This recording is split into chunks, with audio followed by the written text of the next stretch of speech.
Payg'ambarlar haqidagi rivoyatlar, ularning boshidan kechirganlari, boshqalar bilan muomalalari va xossatan ularning imomi, ko'zlarimizning quvonchi, Habibimiz Muhammad sallallohu alayhi va sallamning boshidan kechirganlari odamning iymonini ziyoda qiladi, ruhini ko'taradi. Chunki u zot bizga o'rnakdirlar. Nega biz o'zimizning uylarimizga, televizorlarimizga qo'shtirnoq ichidagi yulduzlarni taklif qilyapmiz? Ularning ba'zilari kofirdirlar, ba'zilari fosiqdirlar. Ba'zilari esa o'zlaridan hech narsani namoyon qilmaydilar. Lekin shunga qaramasdan odamlar ularni o'zlariga o'rnak qilib olishgan. Payg'ambarimiz rost aytgan edilar. Odamlarning ustlariga yolg'onchi vaqtlar keladi. Yolg'onchilar rostgo'yga chiqariladi.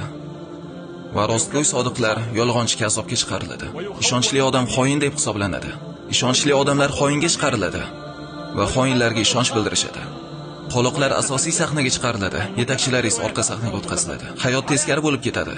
Hamma narsani boshqa nom bilan nomlashadi.